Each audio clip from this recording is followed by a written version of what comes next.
Morning, everybody. Welcome to the Texas Real Estate Show, where we talk about everything bright and beautiful and also real estate. We talk about anybody that's got an input, wants to know more about the industry. We want to be your information resource for all things real estate. Got some interesting points that we're going to talk about this morning, and some questions actually that we're going to throw out there to people to see what you think about different things. Before I start, please support our channel. Please like, subscribe, and turn on notifications. We don't have sponsors. We don't rely on that. This is something we do completely independent to, I would like to say, promote the industry and just educate people. And I would like to feel that, real estate agents are worth every little penny that they have out there that they put into the business. Regardless of the NAA charges. I think there's some great, sorry about that, there are some absolutely incredible real estate agents out there who basically do an incredible job. So anyway, let's get on to our first thing this morning. First thing is we've got Kay twiddling the buttons at the back. Good morning, Kay. How are you? I'm good. How are you? Did you get any problems sorted out from yesterday? Yeah, I got some of them. Yeah, she had some issues yesterday. She seemed a little bit down, not a normal jovial self. So we did what we could to cheer her up. Anyway, so the first one we're going to talk about this morning is, you want to start, Kay, about your lady in Hawaii? Yeah, so there was a woman in Hawaii who, I guess the best way to say that is that her land, her land got stolen technically, right? Well, I don't know if that's the case, because this is the story, guys. Lady bought some land in Hawaii. She never visited the island, correct? Yeah, she went and she visited it. And they showed her this is the land. Yeah, they showed her the property Okay, and and everything. she bought the land. Mm-hmm. And apparently they closed on the land. And then what changed everything? Someone built a house on top of the land that They built a she, $500,000 home mm-hmm. on top of the land. Yep. And then how was she, because she didn't live on the island, did she? No, she did not live on the island. She was planning on moving there and opening something, like a retreat space or something. Okay. She was planning on building there. So how was she notified of any changes? Property taxes? Property taxes. Her property taxes shot through the roof because they built a $500,000 home on top of her empty lot. You go from paying, $1,000 a year to then now suddenly you have to pay, Okay. what, $20,000 a year? There's a number of things that I can't understand about this particular issue. And if there's any agents out there, perhaps you know more than me, and you probably do. But when you close on a transaction, there's a thing called a title commitment out there, which normally says who is what. If this lady had gone through a title company and bought that property, then basically she should have a continuing process on who owns the land, so the deeds are continuous. Yeah. To see, because if not, you can get, it's called a chain of title, and then that you're buying it from the right person. Mm-hmm. I mean, what's to stop anybody coming along and saying, I own this land, I need to sell it? And then if you don't do it through a title company, you've either got to do it through an attorney or you've got to do it through a title company. Title companies have attorneys. In some states, in all fairness, they don't have title companies. It has to be done through an attorney and through a system called through escrow. So I don't know. I really can't see how somebody can just go along and build on it. But as you said, if it's been sold twice, now what has been happening? They sold it to the real estate broker that she purchased it from, sold it to a developer, is what it says. So the real estate broker? Yeah, it says that the broker ended up selling it to a developer after they sold it to her. So the same person. What also happens is, and this is another thing that people need to be very careful of, and this happens to a lot of senior citizens, is what people do is they go file false deeds at the local courthouse. The local courthouse basically they can't question a deed, whether it's suspicious or otherwise, and they can file these deeds. And who's to say that somebody puts a false deed on your property? People have found out 5 years, 10 years later that their property is being sold from under them, and then they've been foreclosed. You only got to go through the internet stories about that. Yeah, we talked about it previously on the podcast. Right. There is a system that I use which I put on all my properties called Title. And it's a company that I use.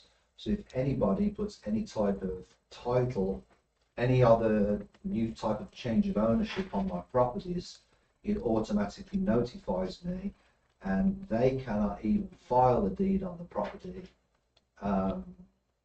unless I release it. Yeah. So it's called Title Lock, guys. You've got to pay for it like anything else. But I want to protect my investments. We've got a few investments out there. Yeah, and it's, of course, you can write it off with the taxes if you invest.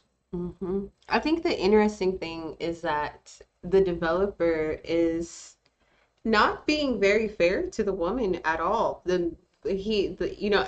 Everyone is kind of, because they're like, okay, well, you can purchase we'll trade you lots, and she's like, no, I went there and I want this specific lot, and so I think that's ridiculous. And then the developer said, the part that to me doesn't gel up. Who did the lady buy the land from? Did she buy it from the broker? Yeah, she purchased it from the broker, and that The same broker sold it to the developer by mistake. By mistake.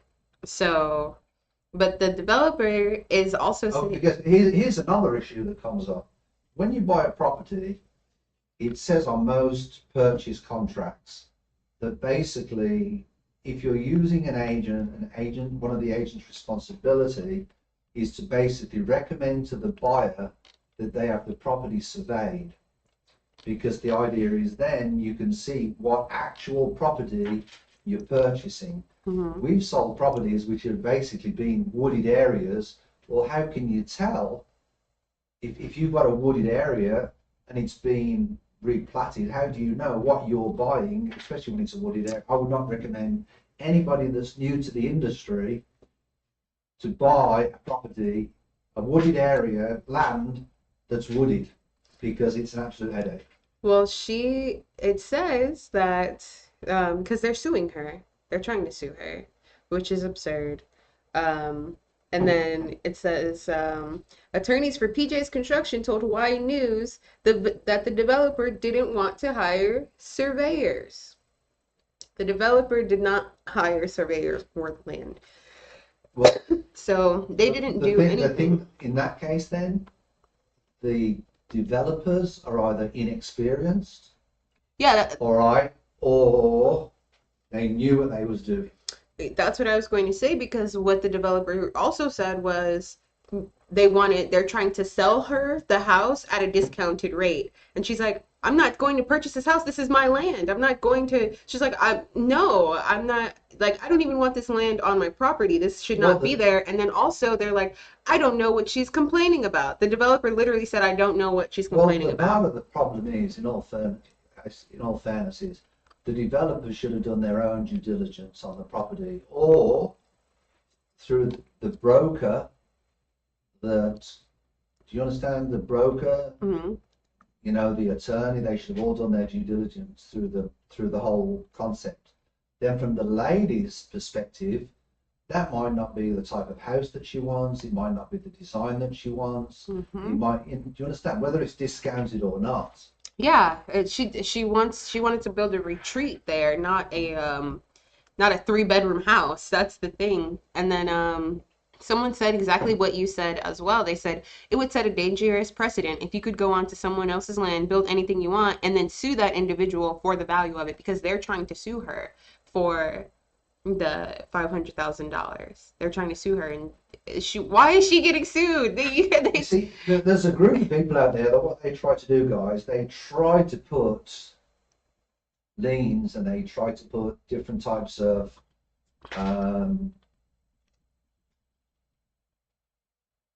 I'm not an attorney, and I don't intend to be an attorney, we're not here for legal advice. If you want legal advice, go to your attorney. Real estate agents are not attorneys, but what I'm going to tell you is there are people out there that are scrupulous that will put different types of liens on your property. They will put different types of, they'll try to redeed your property. They'll try to do a wrap mortgage on your property without you even knowing. Yeah. And unfortunately, there are innocent people that have gone downhill and lost their homes because of that. And Yeah. unfortunately, the majority of people like that are elderly because, you know, all they want to do is stay at home, relax in their time, and, you know, finish their final years if you want to in their home that they've worked all them years to do that. As a real estate agent, it breaks my heart. Yeah, this situation too, the way that this happened was that she purchased this house in 2018. Then the pandemic happened when they were going to start building. So what developers did was they bought 12 other lots in her area so that they could build a subdivision. And then they also built on her lot. And then they also sold the house. They sold the house that they've already built. So now there's just so many people that she's like, what the heck? Like, I want my house.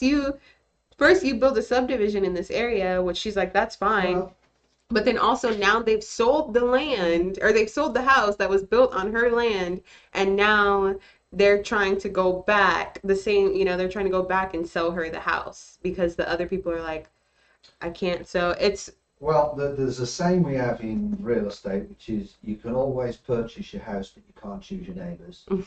All right. But the truth of the matter is, in a situation like her, I mean, you've got to feel for the lady. She can't really choose on what they build, you know, around her. yeah. That's what deed restrictions are for. Mm-hmm. And local city ordinances, if there are any. I mean, every area is different, every state is different on how they manage that ball of flames. Yep. But the truth of the matter is, you know, you've got to feel for this lady when she bought this home, perhaps for her, you know, dream home. I mean, Hawaii sounds great to me. My wife's going there in the fall. I'm not lucky enough to be going. I'm dog watching. But the truth of the matter is, you know, you've got to feel for it. I mean, she bought the land in good faith, and, you know, Then, and we're going to talk about developers a little bit later on. yeah, I just want to say squatters have moved into the vacant house now. Oh, really? Yeah, So that's another it's getting so much worse for her. I feel so bad for her. This is so bad. Here's the other problem with that, with you saying that. All right. Who does the eviction? Yeah. Because if they're squatters, who does the eviction? True. That is true. So it's just, because they haven't even determined who owns the house. mm-hmm. A judge is probably going to look at that, or he may even look at that and say, show me you own the house. Yeah.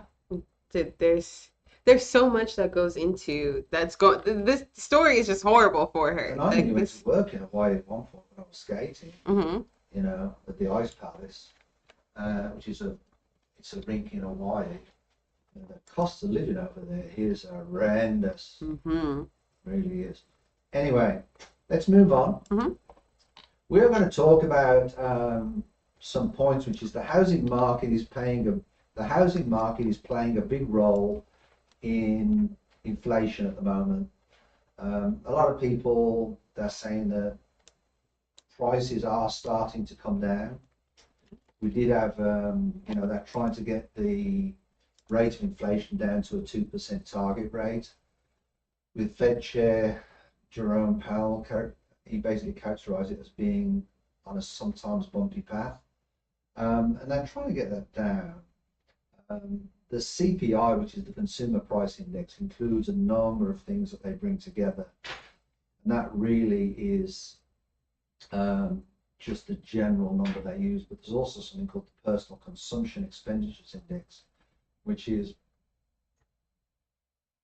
just other things, you know, your personal items as well. But basically what they're basically saying is housing at the moment is still increasing. The cost of housing is still increasing. And so what's, you know, that's not helping the cost of inflation at the moment. I was talking to Kay just before we started about one of my investors I've been speaking to this morning. She purchased a duplex in 2012, and you know, she was generating around $800 a month. She's increased the rents, you know,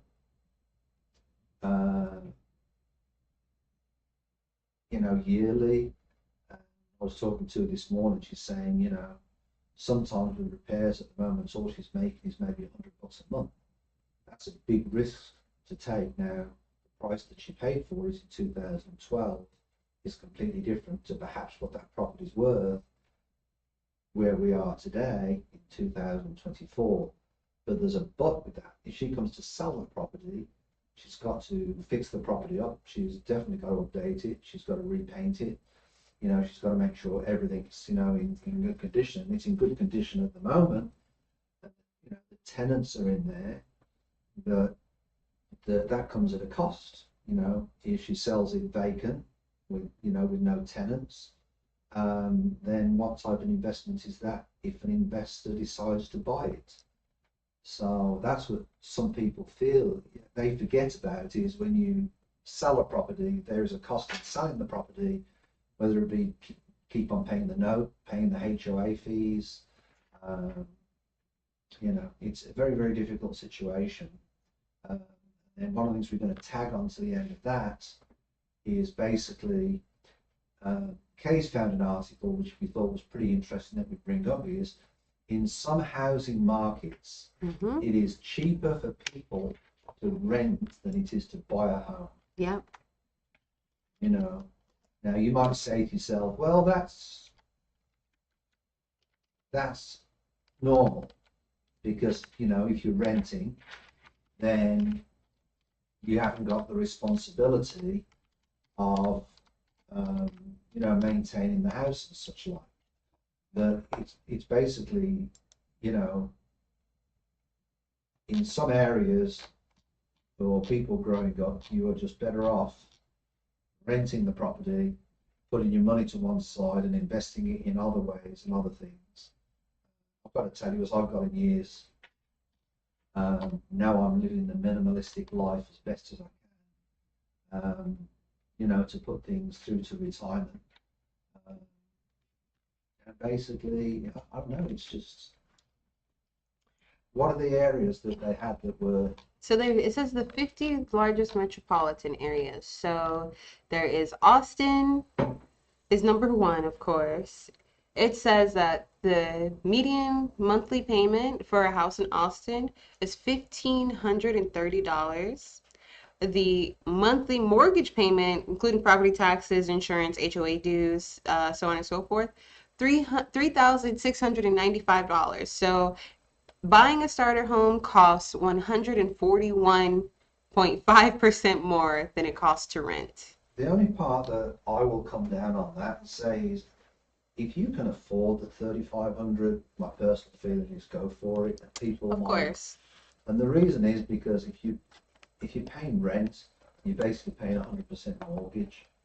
But there's a big increase from $1,500 to $3,600. to $3,600. I mean, we talk. Plus, people should not forget, you are not just paying; you're taking on a full commitment. I always say to all my clients, you know, they say, is this a good deal or is this a bad deal? It's not my job to tell you if this is a good deal or a bad deal. What I will tell you is, it's like buying a stock. If you intend to stay into the house for 10 years, to me, you know, it's probably a good investment. And I will always use the word probably, because I don't want to say this is a good investment, because I'm not allowed to do that as a real estate agent.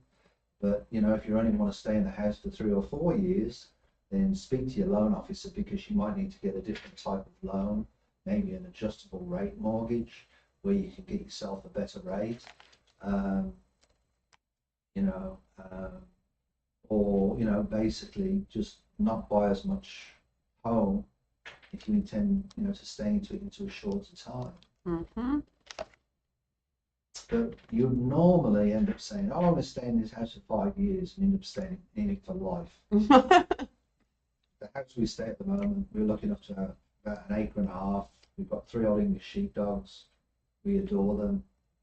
And basically, it's a little private estate. We was intending to stay there for about 5 years. Yeah. Yeah, we've been in it now for 25 years. Yeah, see. And then, I mean, just a random place, San Francisco, the median rent is $2,815, which is an absurd amount of rent.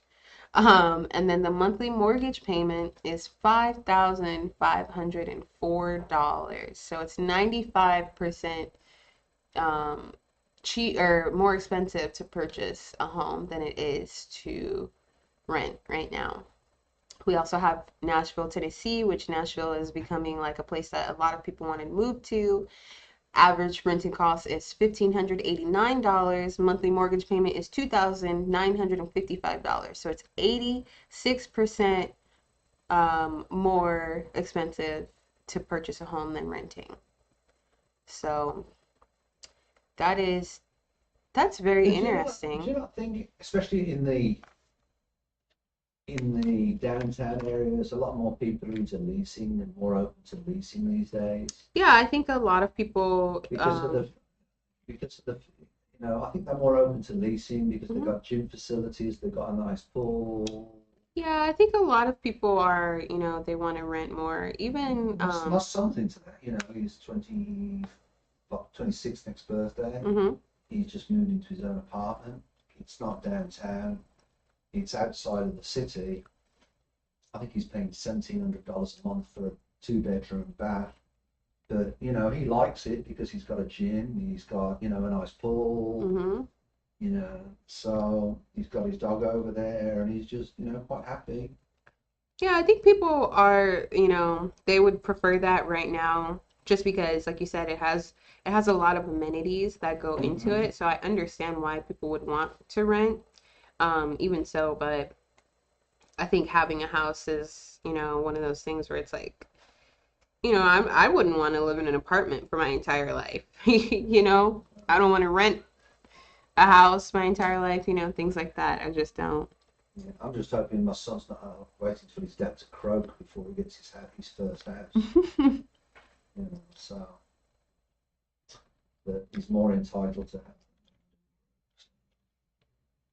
Not that I agree with that concept. You should work. And the last thing we're going to bring up this morning, and I thought this was a really interesting point. I was looking through a point, and it says in one area, a developer is blaming greedy homeowners for housing the market prices. And let me explain to you what's happening in this situation. You have the local homeowners that bought the top of the market, that have bought their homes, okay, and they bought them at the top of the market. Now the developer is coming in and basically building more homes. Now it's the supply and the demand. There's basically more supply, which is lowering the price of the homes all across the board. So it really is a case of what comes first, the chicken or the egg. But what normally happens in newer areas, and this is the problem you get with buying a new home, especially in the early stages of buying a home in a new area that you know is going to be developed, you're normally buying it at the top of the price. All right, you might get more concessions because what the developers and the builders are doing is they charge you the best price they can. So let me give you an example. they say, okay, this 4-bedroom, 3-bath, 3-bedroom house is $350,000. All right. And what they will do is really that house is worth 310, but they'll give you $40,000 towards upgrades and everything else. And you're the first one in that area. Then what they will do is they'll sell the second house and give them a similar deal.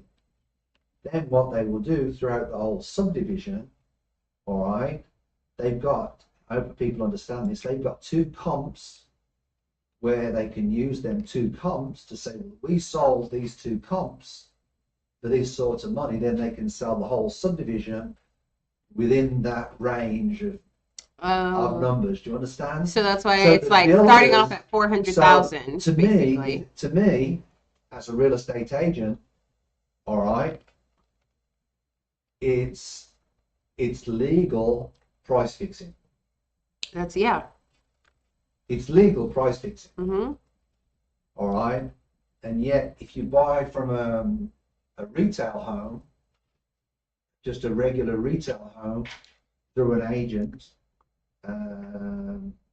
who can negotiate with you and get you the right terms, just get better things for you, then you'll get a bit more of a better deal. Yeah, because developers aren't going down on their prices. What's that? Developers will not go down on their prices, right? No, they won't. They won't. And developers, what they'll normally do, and what I don't like, is they'll turn around and now this is how the local laws are in Texas, and they're different. They're a little bit different in all states, but in Texas, as an agent, we can't force anybody to use a particular loan officer. Mm-hmm. We can't force anybody, it's negotiable, to use a particular title company. But builders say, if you use this title company, if you use this lender, we will give you a free $10,000 in upgrades. Oh, so they're not reducing the price. Well, they're what's just happening, like, you what's can happening have. is they are going to title companies, Mm-hmm. and they're going to lenders who are basically, getting, do you understand? They're getting, better deals. Maybe they're not charging them so much more for, different services that they're giving to the builder or the developer. Yeah. Or they're upgrading their window units or something. It's legal through RESPA, it's Trello, to take any cash under the table. They can't do that. That's a complete no-no.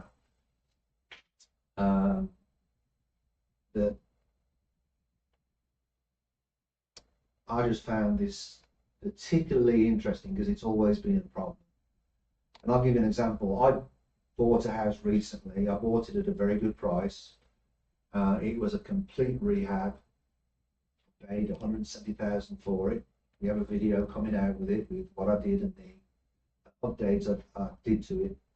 We did some over improvements to the property where we could have done it a little bit cheaper, but I decided I don't agree with doing anything that I wouldn't want to live in myself.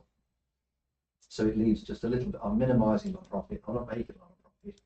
In the meantime, the inventory on January the 1st increased, and I wouldn't say the prices have dropped, but they flattened off. So, that's, and I'm now in a position where I'm either going to, if I can't sell it in the next month or so, I'll actually pull it from the market and just have it as a rental myself. We'll just refi it and have it as a rental. Anyway, is that it for today? I think that's all we have for. Yeah. I want to thank everybody for joining us. Please like, subscribe, turn on notifications. Please be part of our community. As I said, we'd like to feel that we are part of, if you're interested in becoming a new agent, please contact your local Century 21 office, or if you're in Houston, you can contact us. Contact Century 21 Olympian on the broker owner. We've got a fabulous mentoring system over here if you're looking to be mentored. We really have we actually have a full-time mentor that does that. Blanca Ortiz. She's bilingual. So a shout out to Blanca. And also, if you're an investor and you want to come into one of our investor seminars, we'd love to hear from you if you're local. But anyway, same time, same channel, stay healthy. Let's be nice to people. Let's sort of, you know, all get together. Let's sort of just be friendly to one another. Stay healthy. You know, hug your family from time to time. Thumbs up. Ta-da. See you for now.